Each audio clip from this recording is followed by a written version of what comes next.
Hi, everybody. My music should be off. Wow. Hi, everyone. Happy New Year. Can you guys hear me?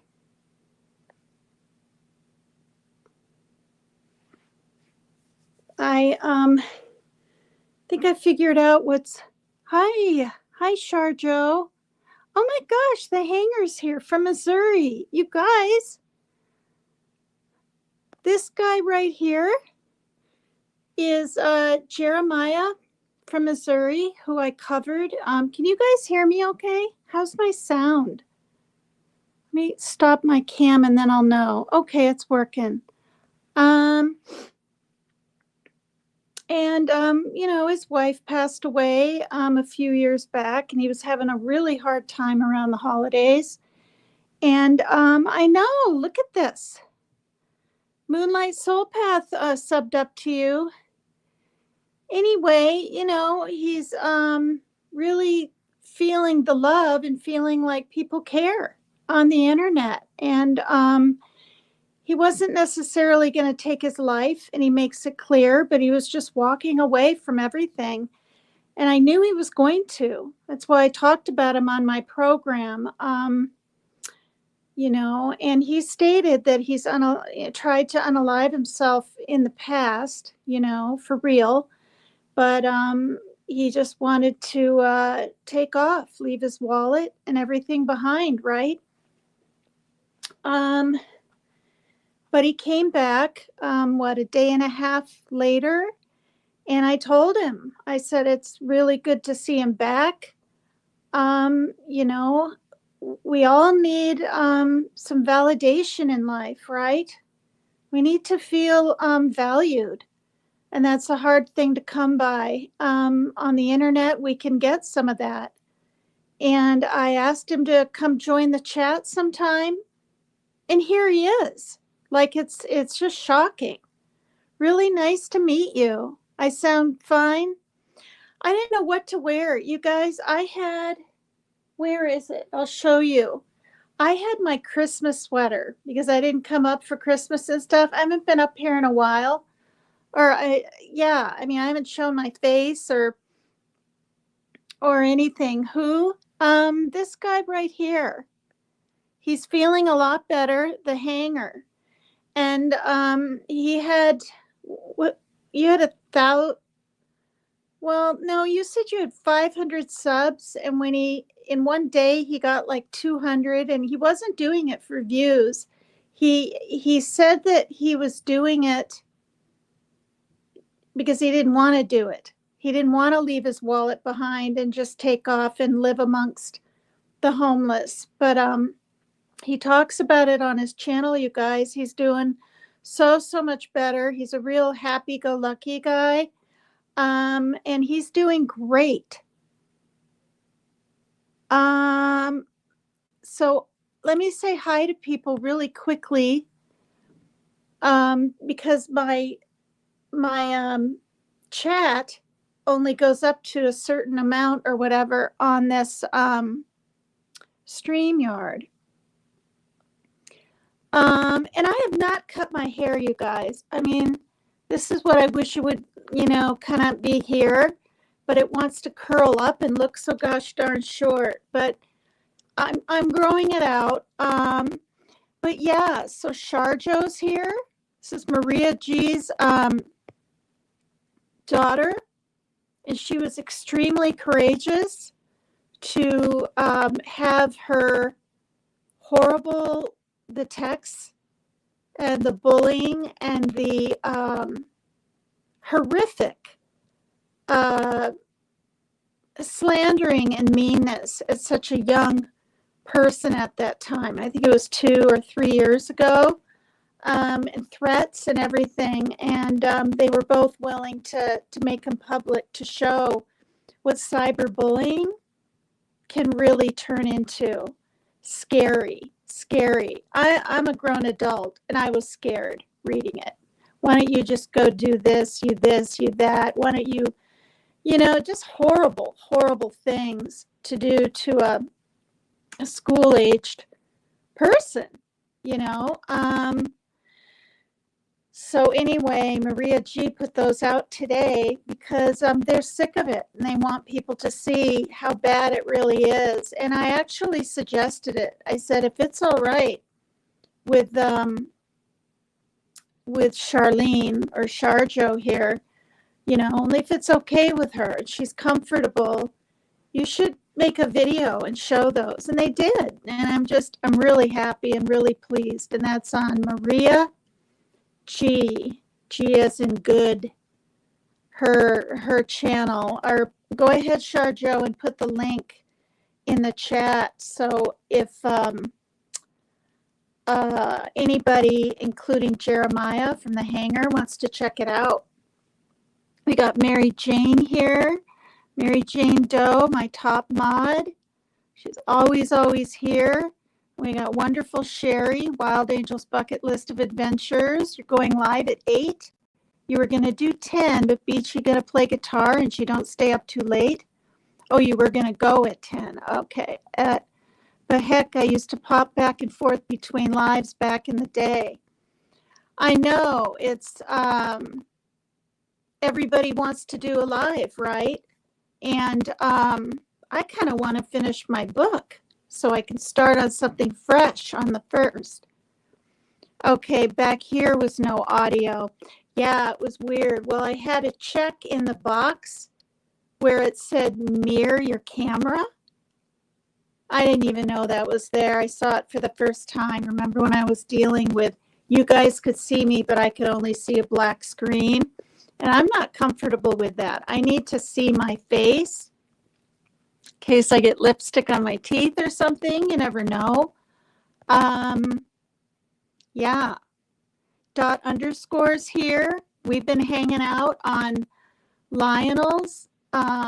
Matthew, you should check that out. It's under Lord Dandy. LORD DANDY. He lives in Africa. He lives in a beautiful home. He filmed the whole thing, the outside part, some of the inside. We got to meet his he's sleeping now. He passed out after his 3rd live. He was up all night, I think, and we were over there a long time. But he's in Africa and he streams, and he needs support. He's doing great. He also does some tarot card reading, and I had my very first read done last night, and I was blown away. Like, it was so spot on.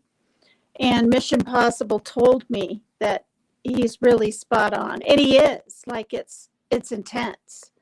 Like, I had to talk about it on my live and bring him up, and he's thankful for that. But we got to meet his mother. He danced with his mother a little bit, did Rock Around the Clock, from the 50s, that song. And his stepdad was there. They're so gracious and sweet, sitting there waving to the camera. And he played a lot of different music and songs I've never even heard before, which was really enlightening. And he lifted my spirits right when I got up. I wasn't in a bad mood or even sad, but I just felt more positive and upbeat and almost vibrant isn't the word, but just alive. Watching his program. And quite a few of you that are here in my chat were there. Mary Jane was there, dot underscore. Hi, Canadian Nana. Hi, thank you. Hi, Rock This Girl. Oh, that's really nice. So you're probably, I'm so far back in the chat. Ow. Don't sit on your toes when you get older, because it'll kill you, or almost. Hi, y'all. Happy New Year. I'll be asleep long before it's raining in, but wanted to stop in and say hi since I saw you live. That's so nice. You always come over here and support me. Thank you so much. I appreciate all of you so much. And I'm tickled pink that Jeremiah's here. It's really pretty neat. I don't want to say what town my sister lives in, but I typed in his comment and told him my sister's in Missouri. I'll tell you, it's the kind of town, maybe not anymore, but they say if you blink, you'll miss the town, that kind of deal. I think she's like 30 miles from, is it Columbia? Yeah, Columbia. So yeah, let's go through these. Edna Hodder, hi, thank you so much. Aussie True Crime, hello. We got an Australian in here. Moonlight Soul Path, I caught your live and I did comment. It was heartbreaking, to tell you the truth. It's like get out of Lionel's with dancing and music and focusing on positive things and, trying to and having a better year, because this past year was hard for many, including me. And literally seeing you stand there in front of your son's headstone, with his name and everything, and knowing that, as you've shared on here and everything, and she has a channel, you guys, Moonlight Soul Path. If you'd please check her out, sub her up. She just started. she's trying to feel her niche in it, I think. And anyway, her son unalived himself. Yeah, I think you told me almost 8 years. It'll be 8 years in January or February. And so there you are standing there, and it's dark. It's nighttime. So like the difference, right? The contrast, if that's even the word I'm thinking of, was it was sad. It's like just thinking about it, seeing you stand there and how sad you are, but how much you miss him and would do anything, like you said, to have him back. And all the time, and when you said all the times that you talked him out of doing it, been there with him. Yeah, my son is 28, Jeremiah, and he didn't want to tell me. He ordered a rope on Amazon. It was in a backpack, and he said, I have something to show you. This was about 6 years ago. And I just was like, oh, Parker, you're so loved, and I cried and I held him, and he let me throw it away and the whole backpack. And his father and I are divorced, and we told him, and he was shocked. And so not everybody says something, right? Not everybody reaches out for some kind of help, even if it's to talk them out of it. And honestly, that's what Jeremiah said. He was wanting help, but he didn't know really what to do. I knew, because you kept mentioning it, Jeremiah, who's the hanger on here in chat. He has his own channel. I knew, I could tell, because you brought it up 3 to 4 times. I really might do it. I'm not sure. And then you talk a little more. I really think I want to do it, but I don't. I knew you were going to do it. I knew it. And that's why I was concerned, and thousands of people. He got, and not that the internet, right, is all about clicks and views or making money or anything like that. I'm not monetized. I don't plan on being that way. I can't copy the URL to do the thing in the AdSense anyway. But when I looked last, he had 27,000 views on that. And then he did a I'm back and I'm okay, or the name of it was I almost unalived myself. I don't dare say SUICIDE on here, because we're not supposed to. We're not supposed to write it and say it, blah blah blah. But like my friend Tattooed Angel 2229, Becca, as you all know her, like she says at the end of every single one of her shows on mental health. Another one you should check out, Jeremiah. There's a lot of people out there that can lift you up. We can lift each other up. She always says, you never know what someone may be going through. And then she says more, and I can't remember all of it. And she's right. She's right. Yeah. So Aussie True Crime has a channel. Mary Jane Doe started one, a month or so ago. I mean, definitely Wild Angel's Bucket List of Adventures. She's having her live. I guess it's starting in 4 minutes, according to my time.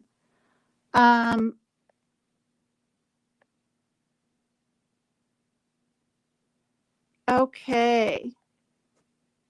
So I'm just checking back. I sound fine. Feeling a lot better. Holidays are hard, says Sharjo.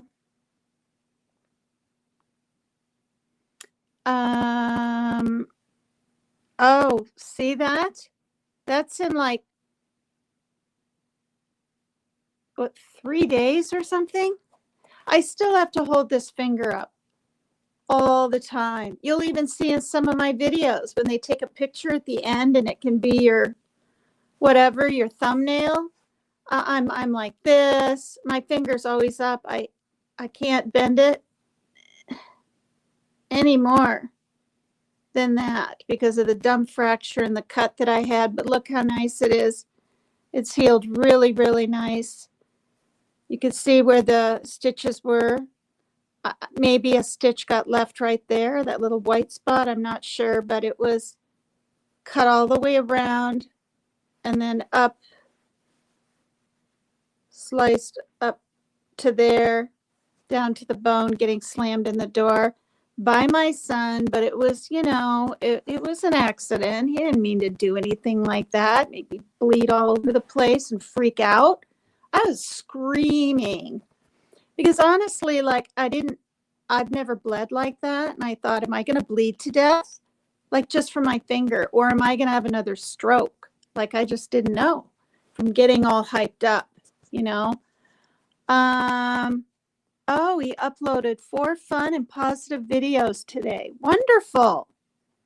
Well, I look at your comments, and your videos, when I have the chance. The short ones are a lot easier for me to get through quicker. My children are grown, but they live home, so we're all here. I'm a constant mother till I lay my head down on that pillow. And what? Am I crackling now? Oh, for crying out loud. You're killing my earbuds, Tina? Canadian Nana, gotta go. Is it crackling now?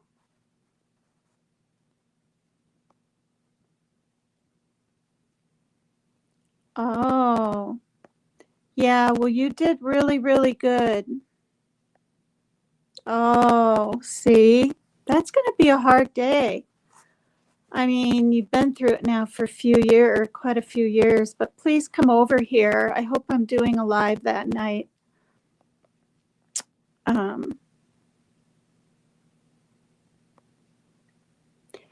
Yeah, he kind of says things like, I wish I wasn't born. Why am I here?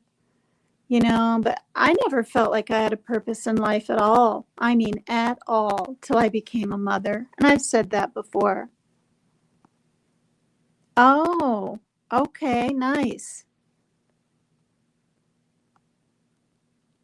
Yeah, I mean, we're talking thousands and thousands of views. Oh, am I crackling right now? I want to go back to this. Okay, I'm all the way down on the bottom. Am I crackling? Because I watch back my lives to find out what the heck's going on. And I was crackling yesterday for about 4 minutes, and I was told to, that I was crackling. And so I have to reboot this iPad, and then I'm fine. Am I crackling, you guys? I'm crackling? And Sharjo says a little. What a drag. All right, let me read this. Okay, OCD and binge eating disorder. Oh, goodness. Yeah. Yeah, I mean, okay, it's crackling, but I know you guys can hear me. My mom was a nurse. She's 83 now, and then she did home care. And she told me that she was with some anorexic patients, women, and they were vomiting so much. They had sores around their mouth. You get lesions on your tongue. It gets to the point where you almost can't eat, and then you've got to go into some treatment place and this and that. So, but like, what is it? Dysmorphia, where people just really don't think their bodies look right or something, is a very real thing. And you can tell someone, oh, you look fine, and they just absolutely don't feel it. So I hope you don't have that, Sharjo, Okay, so yes, a little tins, says Edna. A lot of training your brain with repetitive actions and thinking can help. Yeah, I still have a form of OCD, and it happened really quick in the kitchen. I have long forks and little ones, and I like the feeling of the little ones. I just do. And I had a choice, and my mind said, well, you better grab that little one. And so I purposely grabbed the other one. Don't ask me why, but mainly I don't want it to become okay, life is going to suck for you if you don't grab, right, or worrisome, a small fork every time. So I try to beat the OCD thought in its place. One other time, because otherwise it cycles and ruminates and it adds on. I've read books on this. 1 out of every 10 kids in high school have a form of OCD. They really do, Sharjo. But I knew I had locked the door. Okay, I hadn't had these OCD like thoughts in years. And I'm leaving and I'm locking the door. My kids are inside. I'm going to an appointment or something. And I felt compelled to check it again. I had already walked away, but I knew I had locked it. So I walked away. And I was right. I had locked it. Now, otherwise, if I had checked it, again, shoot, probably every time I leave, I'd be double checking the door. So it's very psychological. Hey, Sierra. Hi, everybody. Sierra's here. Oh, wow. Isn't that something? I saw some pictures of you, Jeremiah, with I think it was next to Bush, and I think even maybe Clinton. Yeah. And your wife, she really was a lovely lady. Very, very lovely, very sweet, and very I don't want to say childlike, but just so innocent, and just she seemed like a really neat person. And I'm not asking you to, share how she passed. You say in one of your videos she had MS, I think. So I'm thinking that's what happened, but I don't know. And you certainly don't have to share anything, you're not comfortable with. Yeah, Tattooed Angel she's one of a kind, okay? Just point blank. She has her own issues and her own struggles in life, but she's always there and can keep a secret, and she's there. She wants to be there for people. And her husband, Tattooed Rebel, 2229. And I suggest you guys look them up. They're from the South, Jeremiah. They're on the border of Virginia and Tennessee. And we're talking hardcore Southern,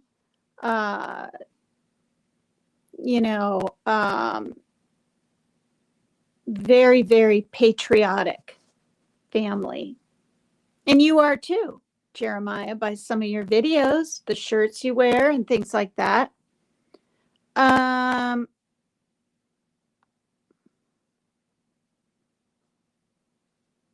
Oh, goodness gracious. See, they tie in, they loop and ruminate into each other. Yep. And supposedly OCD, there's it has more of a hyper worry hormone in the ganglia thing, which is small right here. So, it's a very real thing. It's not just a thought thing. It's I don't want to say a malady of the brain, but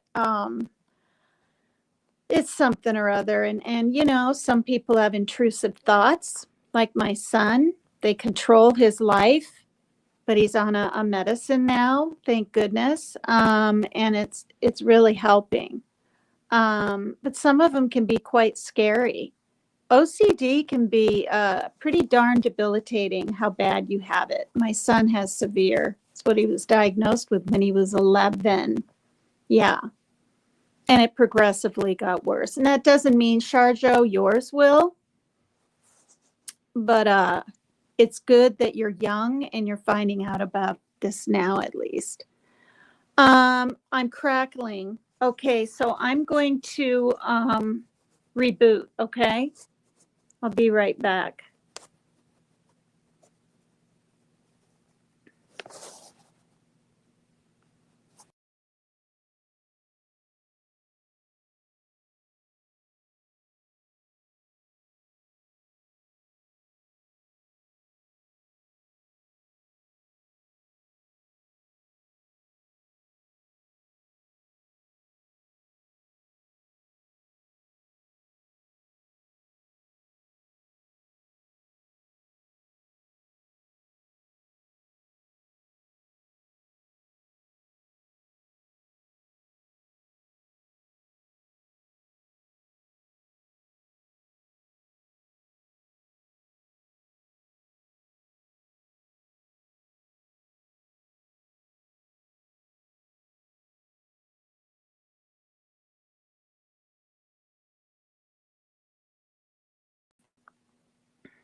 Okay.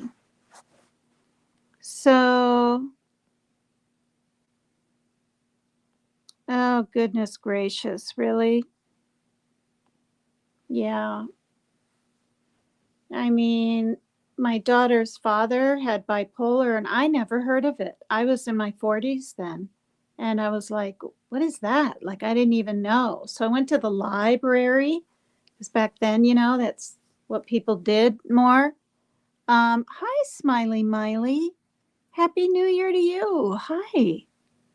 Wow. It's so nice to see regulars in here and people that haven't been in a while, or people just drop in and say hi to say hi. It's just really nice. Happy New Year to everyone.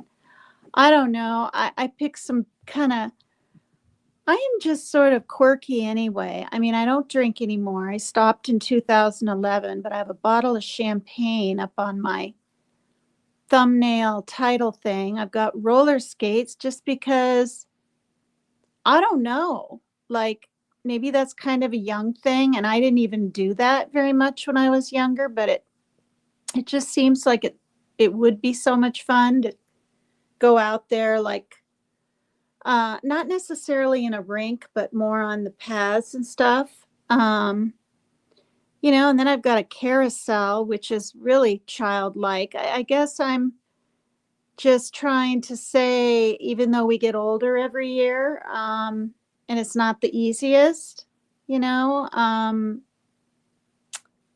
we can still be, playful and childlike and just be who we want to be. And that's what I like about the internet so much. Oh, hi, Victoria Burgess. Hi, everybody. Happy New Year. This is so nice.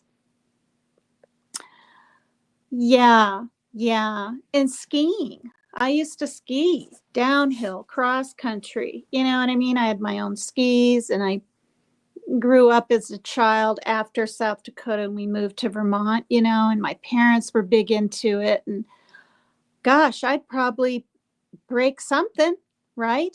If I skied, I'd love to, though. I would love to go downhill on the easiest trail. Can tell you that, though. Oh, that's so sweet. Thank you so much. I'm pretty blessed with good genes, from my mother's side. I'm going to find out in a day or two, I believe, when these holidays are over, if my mother does indeed have stomach cancer. Oh, you're so funny. Hi, Leanie. Leanie was over at Lionel's. He did two more videos after you left. He admitted he was kind of drunk or something near the end there, and he slept a little bit and he got up, and yeah, it's really funny. Um, but he's a riot. He's a riot. He should be Lord Dandy Extreme, because you don't know what he's going to do next. Kind of like me. He's dancing 1 minute, and singing the next, and he's not crying like me, but he's um but he's so good at reading. And I caught part of that, Leanie, where you were in there, and I think you're a Leo, I think you're a Taurus, but he was doing Capricorns, and he reads the card, but then he just not spiels, but he's just so eloquent and spot on with his words and what he's saying. It's like he's been doing it for years or something. Maybe he has. I don't know. So yeah. He literally pulled up a card, and he said that for the Cancer, that Cancer in Greek means crab, which was a real relief, because of course my mind goes to, oh my gosh, it runs on my mom's side. Oh,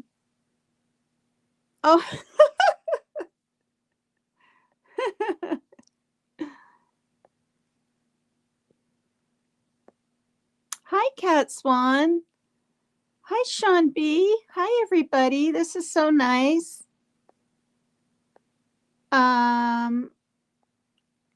Well, he had on these white kind of, very thin white cotton pants. And I was like, oh my gosh, if he jumps into the pool with those on, we'll be able to see right through him.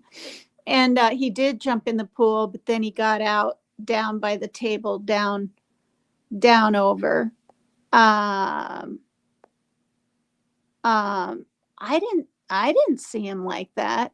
He was dancing. He rolled his pants down, and I was like, oh my gosh. He was just sort of, I was going to say feeling himself, but he wasn't like, don't take that literally, if you know what I mean.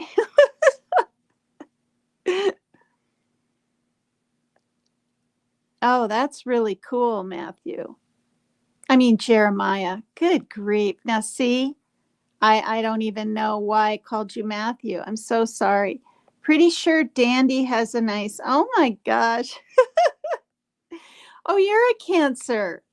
Yeah, he was like, my birthday's June 27, 1962. He's like, oh, you're right on the cusp, and this and that. And anyway, the first card he brought up, as you guys know, Jeremiah probably doesn't. I went through a lot of weird cyberbullying, type stuff, which I went through it over on Dolly Vision, that was the first time. And I was so freaked out. I would like call into the show and say, Jimmy, for 20 minutes, I've been blocked and I haven't even said anything wrong. I just put one little laugh emoji up, or not even a laugh emoji. And because I was so new at everything, I think he felt sorry for me. And he was like, okay, paper cut Tina sensitive. Let's be nice. I think back of those days when you're so new on here. You can be just ripped apart for anything, eating a pink popsicle, wearing a shirt like this, which, by the way, has a built-in bra thing, right?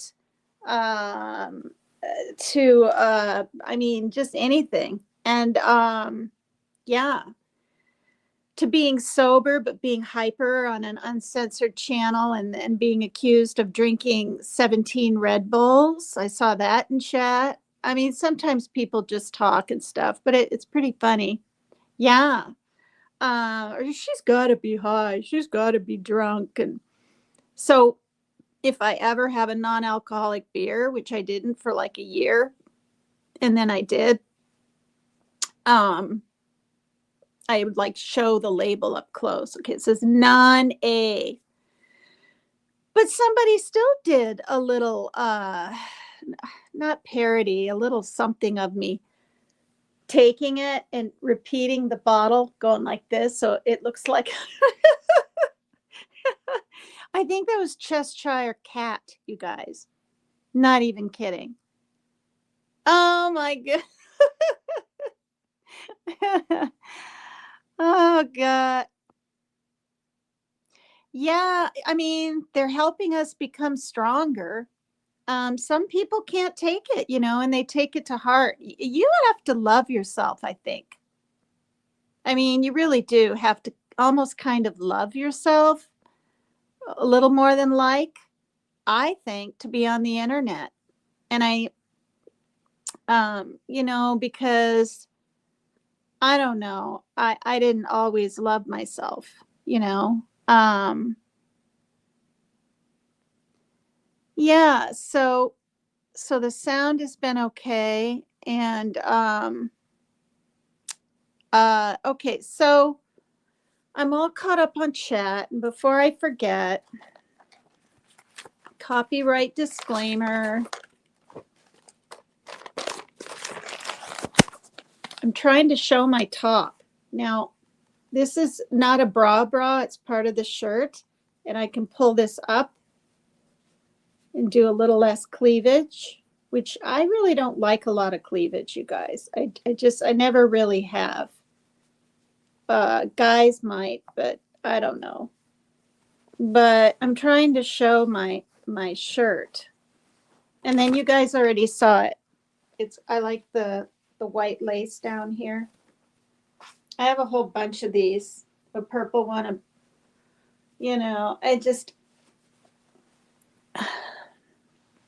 I don't like to tuck anything in, like ever, ever. Yes. Yeah, I did a little bit to Ano Beats, ANNO Beats. I think she's so cool. She's got the coolest,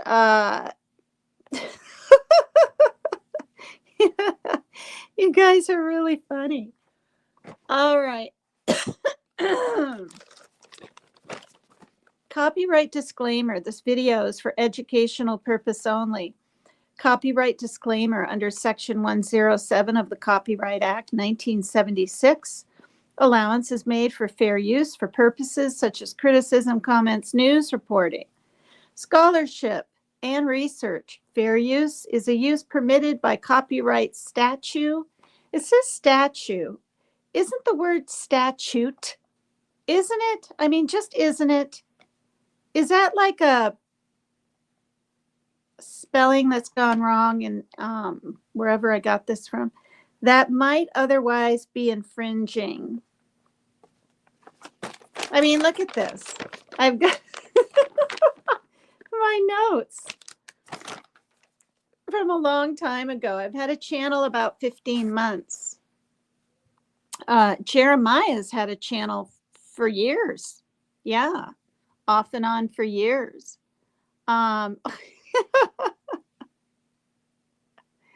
Oh, goodness gracious. I know. I'm trying to tone it down a little bit. I don't know. I just. Jeez. So funny. You guys, seriously, like, I know it's kind of cute and it's a bob and all that, but I really can't wait till it's to here. How happy I'm going to be. That'll be this spring when I've got a little more hair. All right, so enough of that. I usually read with my avatar on, but I guess since I haven't seen you guys in so long, I mean, okay, this is a thing. I was on Leanie's panel. That was when she was up there and Maggie, and it ended up being just me. 2 days before Christmas. Leanie, I haven't shown my face since then. how many days is that? I can't even think. Today's the 31st, so that's 25, 30, a week. Yeah. So this is the book I'm reading from. If life is a game, these are the rules.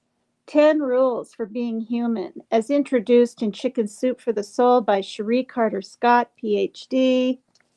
Okay. And it's really, really a good book. The guy, okay, where is it? Back here, or is it in the front? Anyway, you know, she's an author of the best-selling book Negaholics, which I would love to read. Negaholics. All I can think of is that somebody that's negative all the time, right? What else could it mean?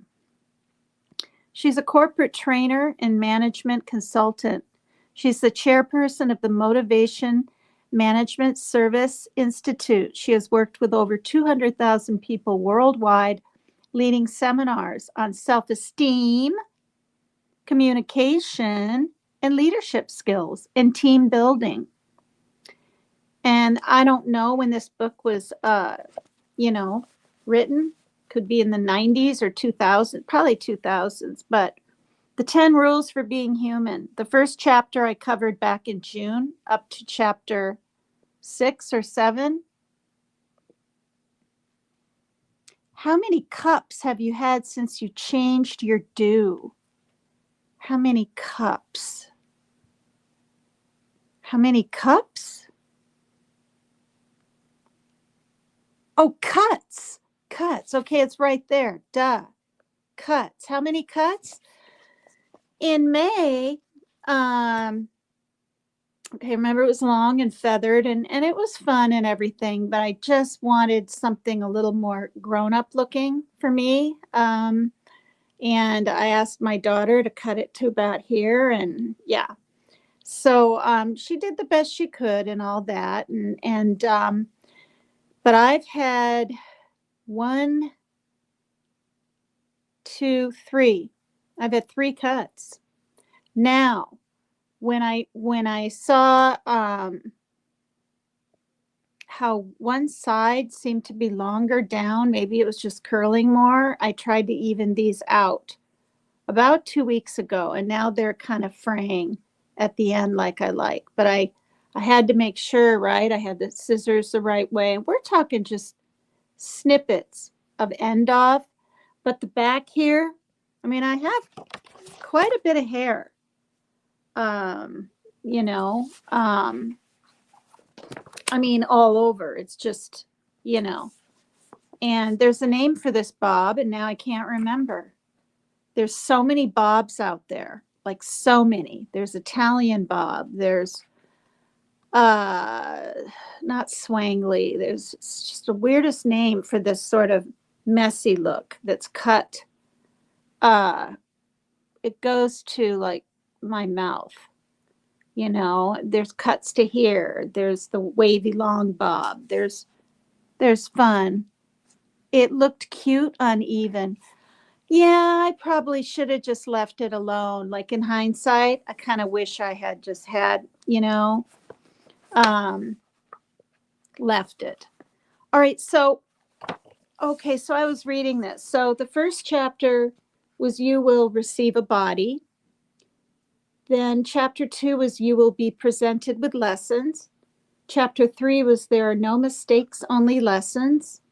Chapter 4 was lessons are repeated until learned. Chapter 5 was learning does not end. Chapter 6, there's no better than here. Chapter 7, others are only mirrors of you.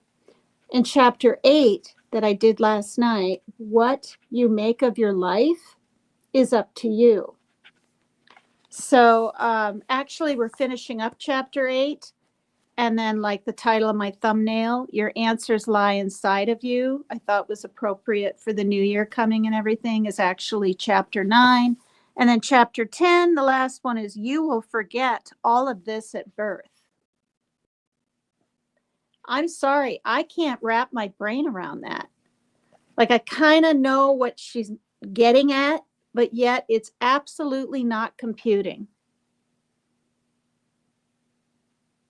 You will forget all of this at birth.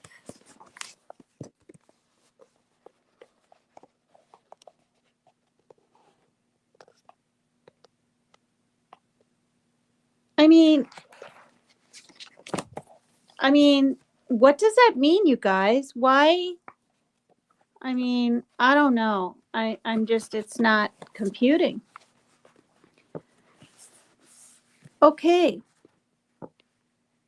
So this is the chapter. What you make of your life is up to you. You have all the tools and resources you need. What you do with them is up to you. We're on responsibility. And I'm just going to read through, and I'm not even going to really look at chat. Okay, you guys? I'm going to put it on the bigger screen so I can focus off of chat and get through this. Responsibility. We have to accept the consequences of every deed, word, and thought throughout our lifetime. That's by Elizabeth Kubler-Ross.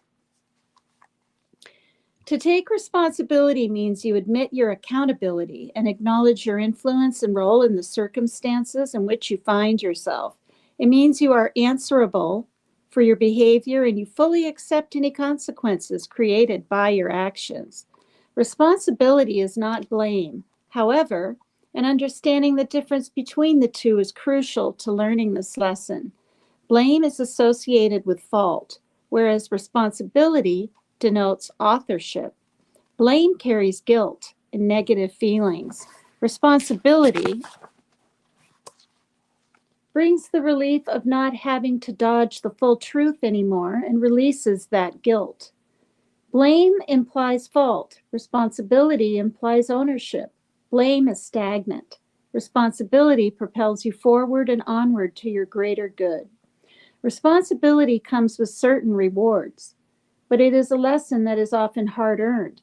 I once had a woman named Mary in my workshop whose story of personal responsibility has always inspired me. Mary was born in Cuba and moved to Miami with her family when she was 2 years old. They lived in terrible poverty in a dangerous part of the city where crime and drugs were part of everyday life. Mary was determined, however, even at a young age of 8, to make something of her life other than follow the expected route of becoming a maid or a cashier at the supermarket. So she got herself to school each and every day, sometimes having to step over drunks passed out in the doorway, just so she could get an education and give herself a better life. Mary eventually left Miami, obtained a good education, and fostered her natural music ability. She knew it was up to her to create her own life, regardless of what hand she had been dealt. She is now one of the most well-known Latino studio singers, and her voice can be heard in countless national commercials. Mary could have given in to the life she was born into or remained mired in blaming her parents and culture for her circumstances. She could have allowed a refusal to take responsibility for a situation, even though she was not to blame for it, to overshadow her desire. Instead, however, Mary took responsibility for herself and created a life of which she can be proud. As a parent, I find myself trying to teach my daughter, Jennifer, small lessons of responsibility every day. I want Jennifer to grow up to be the kind of person who does what she says she will do, who understands the obligations that go along with privileges, and who takes ownership of her role in whatever circumstances she finds herself. I know I have a small window of time in which to impress upon her the importance of responsibility before she sets out into the world on her own. Responsibility is a major lesson of adulthood. If you still haven't learned the lesson of responsibility, it's not too late. Remember, life will provide you with plenty of opportunities to get it right. Okay, now we're on to release. And what's nice is they're not too long. They're like, this is a little book. They're a page and a half, and I think there's 4 of them.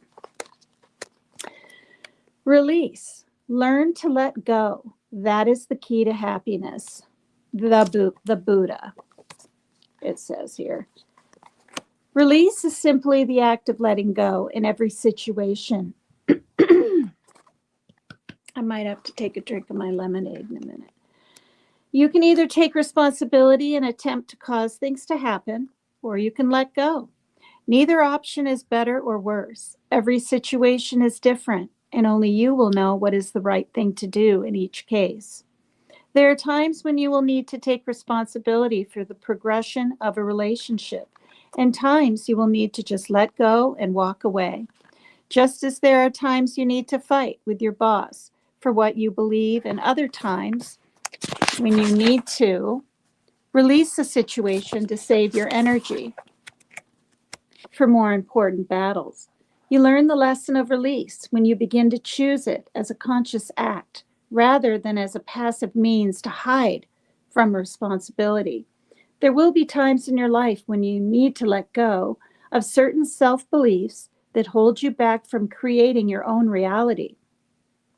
A woman in one of my workshops named Nancy suffered from a lack of self-esteem that was limiting her ability to create the life she wanted to live. She never felt that she deserved the best of anything, and as a result, she always settled for good enough. Nancy traced this belief back to her childhood in Brazil, in which she was always treated as inferior to her older sister. Nancy's mother always introduced her as the second child, which she created a belief in Nancy's mind that she would always be second best. Her entire wardrobe was secondhand, and all her toys had already been enjoyed by her sister. Nancy needed to release this belief so that she could enable herself to make appropriate, deserved demands in her adult life. Another emotion that often lurks in people's minds is anger. They cling to their anger toward their parents for the way they were raised, or toward their spouse for disappointing them, or toward fate for presenting them with injustices. This anger can fester in their unconscious minds, blocking the flow of their natural power to create their lives. They focus so intently on their negative feelings that they are blind to the power of forgiveness and release. Sometimes negative memories can clutter your mind and take up the space needed in order to imagine and create a life based on what you want. It is unfortunate that bad things happen, but clinging to the psychic debris left behind can do even more damage than the actual event. People are able to overcome and release even the most heinous of experiences if they are willing. The human heart is remarkably resilient, and you will need to trust yours in order to release the memories that stagnate you. Other times you will need to let go of situations like a toxic relationship or a degrading job so that you can create a better reality for yourself. I remember consulting a few years ago with a couple who were trapped in the sticky web of toxic relationship. Eric and Sarah were practically torturing each other with criticism, anger, and inconsiderate behavior. When I asked them why they stayed together in light of their mutual unhappiness, neither could really produce a logical answer. As we talked about their relationship, both Eric and Sarah began to see that by clinging to what was obviously an impossible situation, they could both avoid progressing with their independent lives. They both admitted a fear of having to create a new reality for themselves. This admission created enough awareness for the need to release that union to allow them to do so. Regardless of what emotion or belief you have lingering in your unconscious that prevents you from creating your own reality, you can learn to release it by remembering two lessons you already learned: awareness and willingness. Once you become aware of what stands in your way and become willing to release it, you signal the universe that you are ready to manifest the life you were meant to live. Yeah, I hope Sharjo's hearing this. If she remembers anything, try to remember that.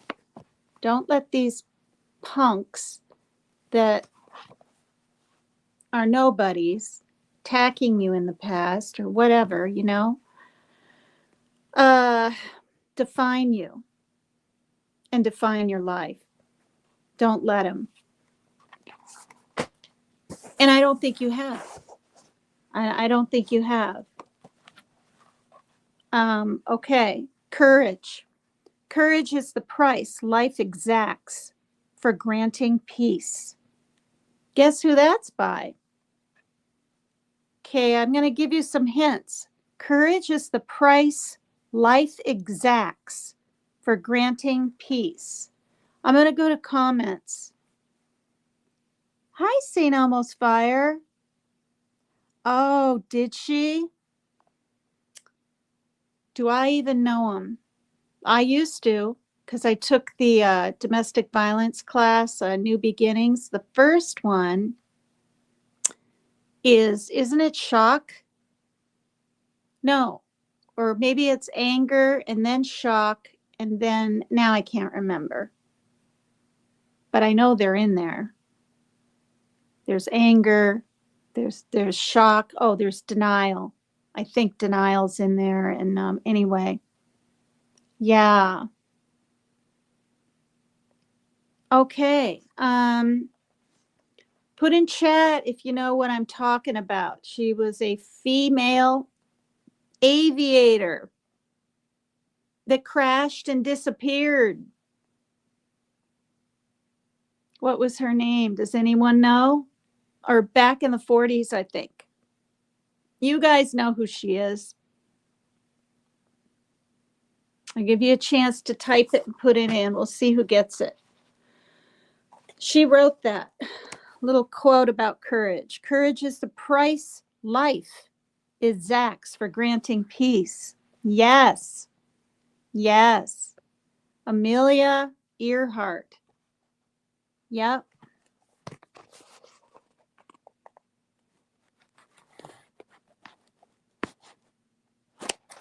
Yep. I probably gave it away by saying that she crashed. Was it over the Atlantic or something? I mean, I saw a documentary on it and I can't remember. It was so long ago, but it was so interesting. Anyway, courage. Courage is finding the inner strength and bravery required when confronting danger, difficulty, or opposition.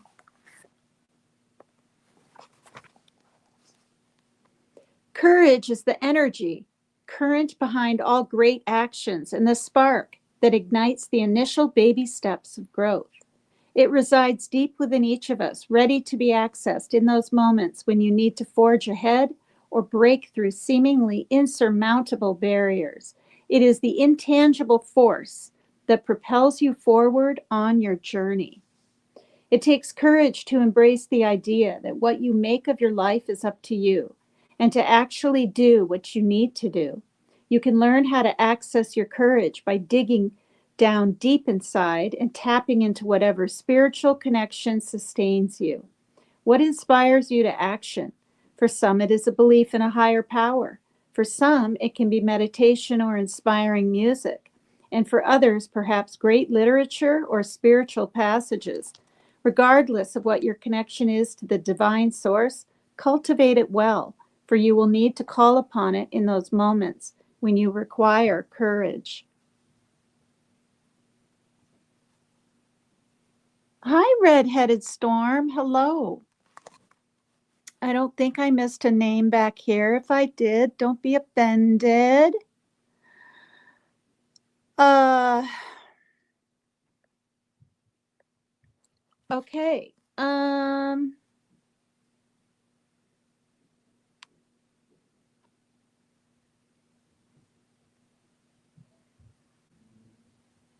Okay. There are, of course, those times when you may be unable to locate that reservoir of courage stored inside you. That is when you will need to draw on the support of loved ones around you. You can borrow the courage you need from other people who believe in you strongly to get you through the phases of temporary amnesia when you forget your own abilities and tenacity.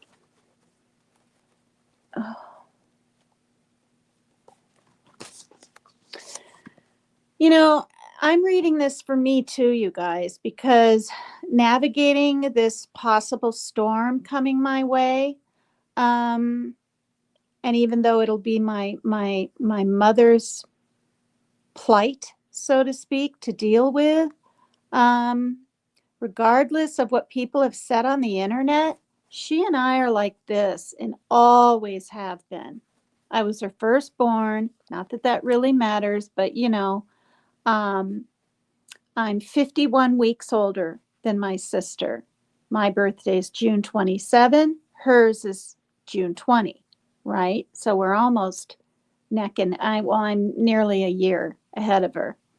And it's scary because she's 83. She said to me she's willing to do chemo if need be. Um, but I know from what I've read and seen and heard and whatever, it kills your good cells too. Now, my sister was diagnosed with fourth stage uterine, the serous kind of the water filled, whatever, or fluid filled, not polyps, but whatever they are. And it had spread. And that was really scary. But she's in remission now. She had surgery and chemo and did all she's supposed to do. So I just really hope, and so does she, every 6 months when Ashley goes back, to the oncologist, that she gets a clean bill of health. But yeah, cancer runs on my mom's side of the family. It's scary. Her brother has lymphoma. Her father, my grandfather, Sport, he wanted us to call him Sport. His real name was Walter Strand. He died of, I believe it was pancreatic cancer when I was like 14 or something. And then, yeah, her sister, my mom's sister, had breast cancer back in the 80s, but she had the tamoxifen, or she was on tamoxifen. She had the estrogen kind or something. And of course, that's the 80s, but she lived a long time with it. And she went through so much chemo, radiation, mastectomy, right? The whole 9 yards. But she had a good life. And then it started coming back in her early 70s, I believe it was, or middle. I think she passed away 7 or 6 years ago. So, yeah. So ladies, get those mammograms done and do your self-tests. And I have one of those things hanging in my shower. I don't even do it then. Isn't that awful? I'm too lazy to do a self-breast exam. Like, that's really kind of pathetic. But I swear I just had my mammogram and I got a letter. And I was like, no, they're mistaken. Like, I feel like I was there 3 or 4 months ago. No, last January. Time is flying by, flying by. But I get one every year because I had a fibroadenoma in my breast. And I was like, oh my gosh. And I Googled it, right? I was 30. My son was 3, so I was 36. And I was petrified. It said 80% back then in the 90s, maybe it's different now, are cancerous. And I was convinced. I was like convinced in my mind, expecting the worst. And they did a needle biopsy, and it wasn't. And I'm telling you, the sky was bluer when I got out in the car. I was really, really lucky. So yeah. Anyway, courage is learned in the moment that you take a leap of faith and take action. I remember learning to dive as a child. For weeks, I stood at the tip of the diving board at our local pool, trying to work up the courage to plunge headfirst into the water below. My father stood at the bottom of the ladder 3 Saturdays in a row, offering encouragement. He demonstrated over and over how to do it, but I still felt afraid. The fear was nameless. since I was pretty sure I would not injure myself and failure wasn't really a concern. I suppose I was simply afraid in the way that humans often are when they stand poised to jump, metaphorically or literally, into the unknown. Finally, the day came when I realized that I could psych myself up all I wanted and receive endless support from my father, but ultimately I would have to take a deep breath and just go. I climbed the ladder one more time, stood at the now familiar edge of that board, said a little prayer, and dove. It was not a perfect dive, but it was a dive nonetheless. No blaring trumpets heralded the glory of my accomplishment, but it was in that moment that I learned the valuable lesson of courage that would remain with me the rest of my life.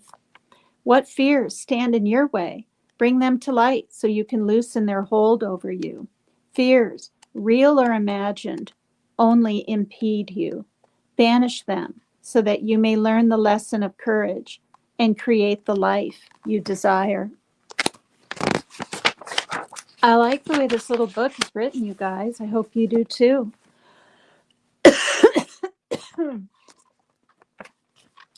Power. There isn't a person anywhere who isn't capable of doing more than he thinks he can.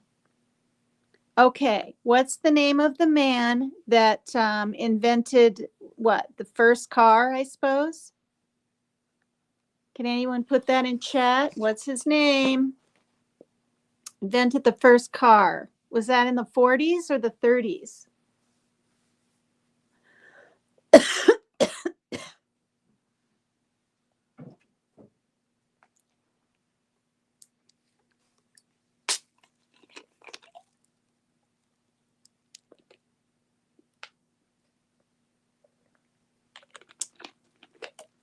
It takes courage, you know, to be up here in front of all you people and the ones that will watch this in the future, knowing I have essential tremors and just drinking something makes me tremor more because my hands are the worst of it. And now I've dropped my lid. To be transparent and forthright, like Jeremiah Human was. I said his last name because it's literally in his like community post area thing, to reach out for help that night and to say how he was feeling. That takes real courage. And I was happy to see that, like, what, 85 or even 90% of the comments, or 95, were all positive. I don't know what I did with the lid.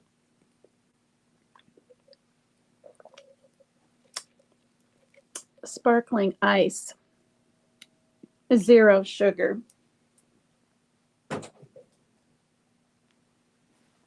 Okay.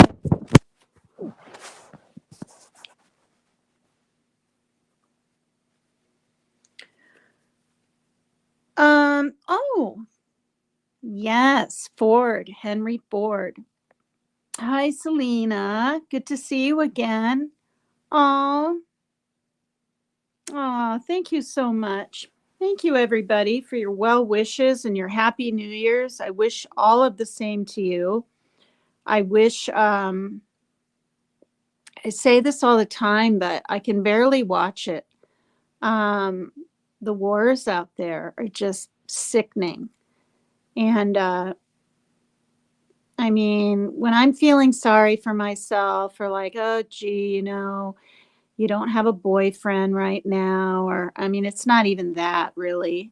I mean, I was with Darren for 8 years and it's been a year and a half, but I've always had a man in my life. I have. And, you know, I was married to my son's dad twice. And then Darren 8 years. And before that, I went out with a guy for 4 years that I met on Meet Me, of all places. And you couldn't pay me money to meet somebody on that kind of site. I was just curious, right? The dating site of what it would be like. And he lived near Seattle and we hit it off and it was really nice.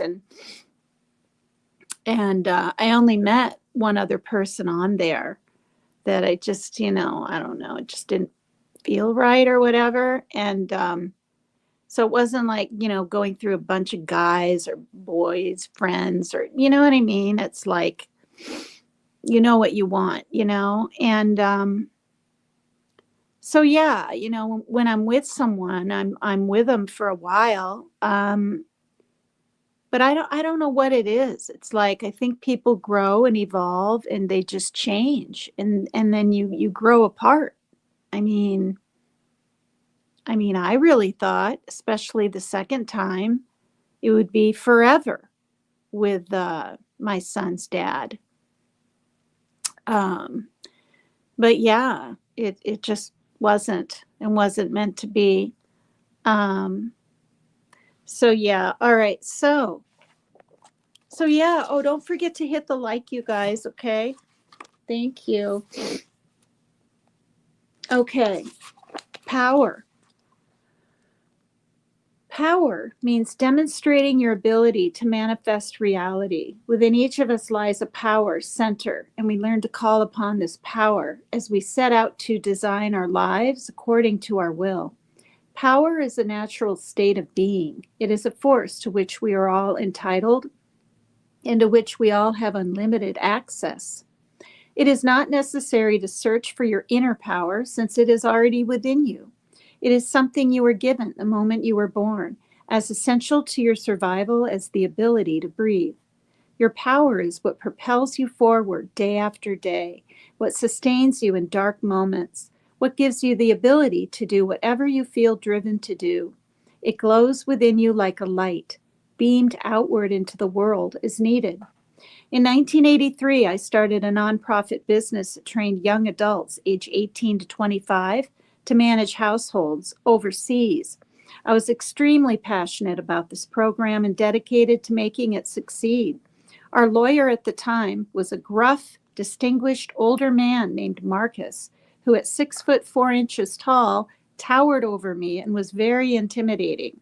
He insisted that he would never get the visas we needed to authorize foreigners to live in the United States for 1 year and learn in a domestic setting. Even as we stood in the hallway, waiting to go in for our interview with the Immigration and Naturalization Service, Marcus dismissed my passion and told me that I was wasting my time even applying for the visas. In that moment, I knew I needed to call on my own inner strength in order to succeed on my mission. I took a deep breath, reminded myself that I could succeed at anything I set my mind to, and stood up to this imposing lawyer.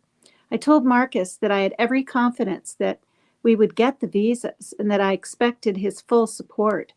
He and I then went before the INS, and much to my satisfaction and his shock, I stood my ground and answered all their questions flawlessly.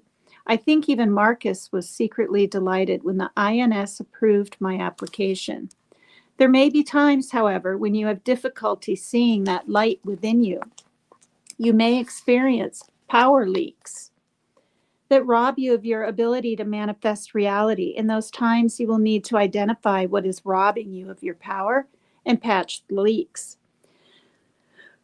Power leaks come in many forms: intimidation, discouragement, and disappointment, setbacks, rejection, or loss, just to name a few.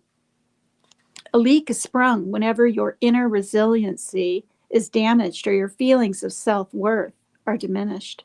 The best way to patch these leaks is to look back at your earlier successes as a way to remind yourself of what you're capable of. Do things that let you experience your power, even little things like hanging a picture or programming your VCR, to gradually seal the leaks and rebuild your confidence. VCR. This book had to have been written in the 90s, huh? You're welcome, Selena. Yeah, I remember those VCR days, and I'm sure you guys all do too. I still have VCR tapes of like when my son was a baby and my mom visited after he was born. And yeah, you may need to patch leaks in your power many times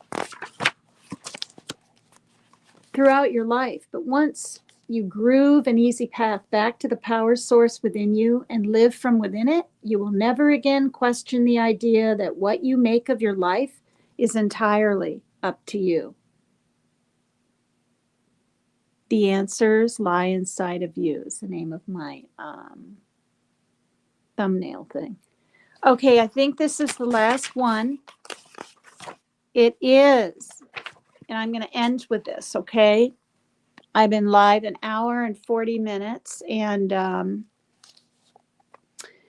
then I can venture over, and if Wild Angel is still live, Wild Angel's Bucket List of Adventures. I hope you guys join me over there. I'm going to go over there and hang out a little while and kind of bounce around and see what people are doing. It's only for New Year's Eve. It's only getting close to 7 p.m. here in Washington State.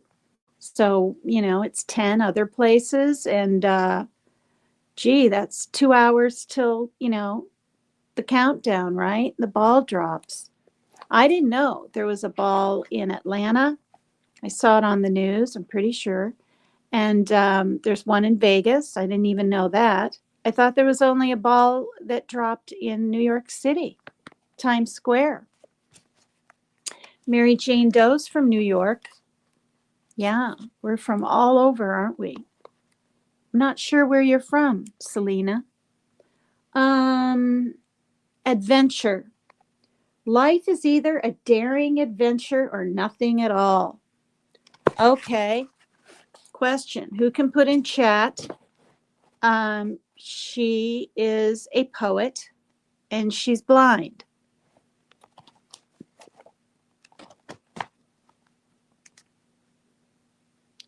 Back in was that the 50s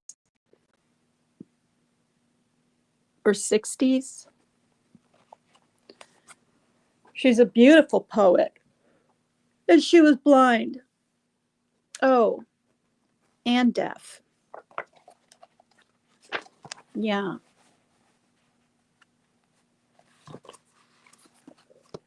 I'm sure you guys know. I'll just keep reading and then I'll peek at the chat.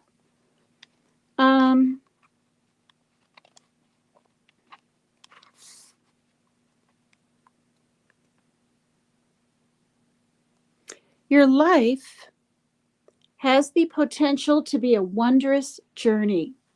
Okay, as 2025 comes, I'm going to try to do this every day. Think of life as a wondrous journey.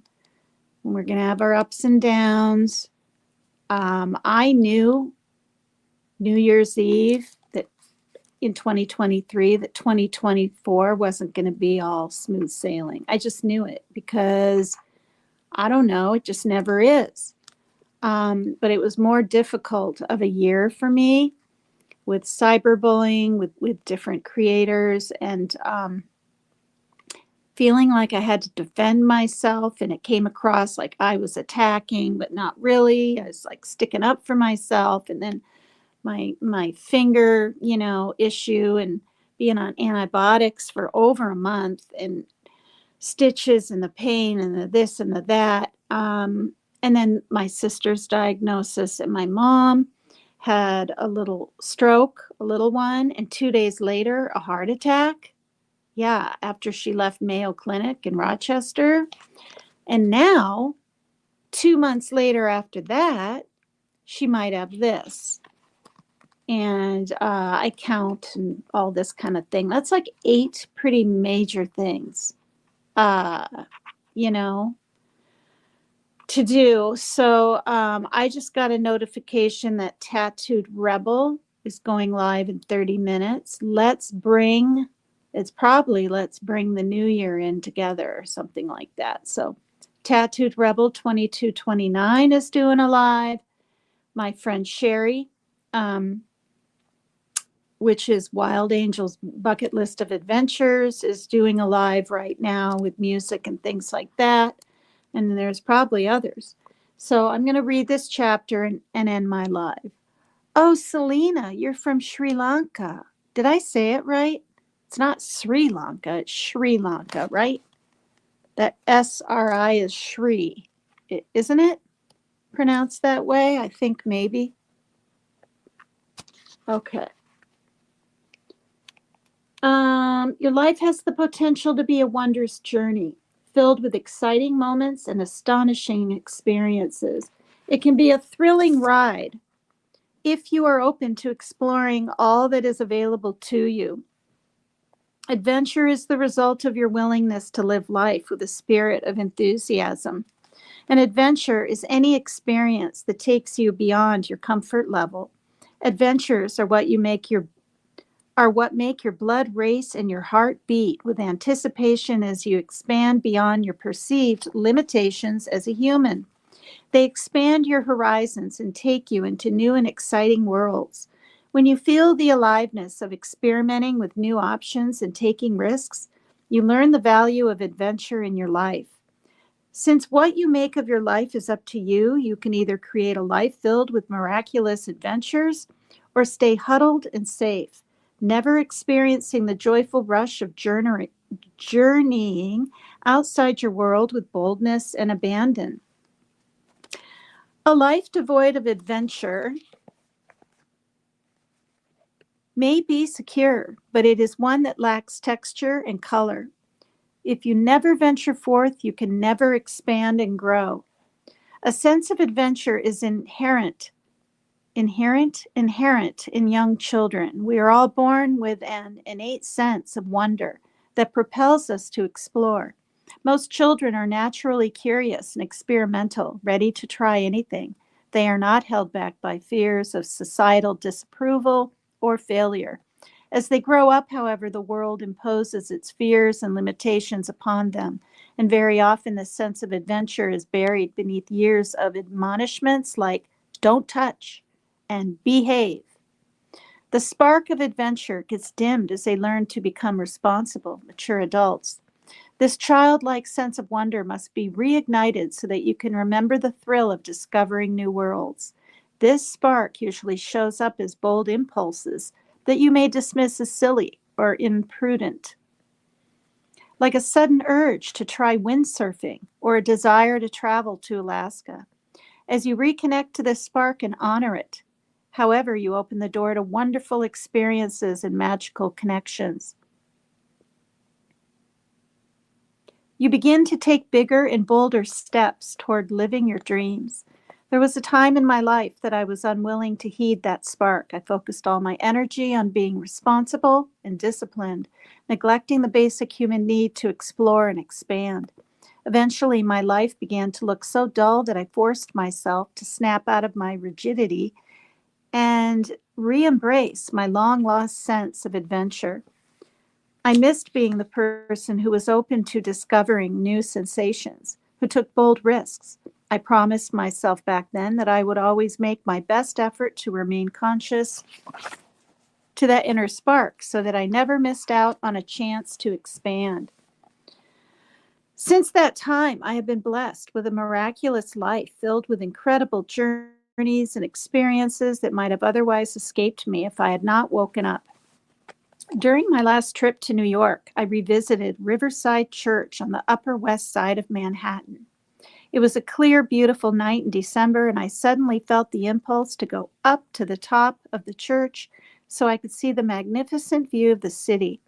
I knew from my past experiences that the impulse was a signal that my sense of adventure was leading me towards something wonderful.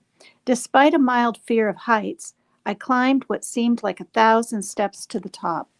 As I had suspected, the view was magnificent. The twinkling lights below glittered like 1,000,000 stars, reflected in the river like jewels. As I breathed in the cold night air, I experienced one of those moments of perfect joy. I felt a wave of gratitude that I had honored my sense of adventure and given myself the gift of this experience. Think back to the adventures you have had in your lifetime, those moments in which you took a leap of faith and expanded beyond your comfort zone are precious gifts, as they can remind you of the joy that is available to you when you embrace life with exuberance.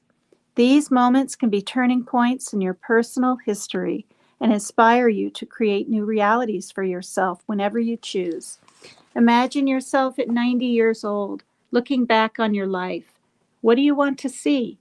Whenever I think about that, I remember my friend in college who always used to say, "You only regret that which you don't do." I do not want to look back at a life filled with regrets. What I want is to see a life filled with magical moments, inspired by adventure, like the one I experienced on the roof of that church. Could you use more adventure in your life? If so, follow the words of, I don't know how to say this, goeth, goth, goatee, gothy, right? Goethe. Whatever you can do or dream you can, begin it. Boldness has genius, power, and magic in it. Whatever you can do or dream you can, begin it. Boldness has genius, power, and magic in it. Okay, that's my wish for all of you. Thank you so much. I'm going to float around on these streets. Thank you for the new people that came by. Like, that just means so much to me. I hope you come back. This is a pretty easygoing chat. I mean, I don't even have to say it. People in chat just say they're comfortable here. There's not a lot of bullying or anything going on. And I don't just block people or even take away their comments unless it's really bad trolling and, spamming. So, oh, hi, Truth Seeker. Hi.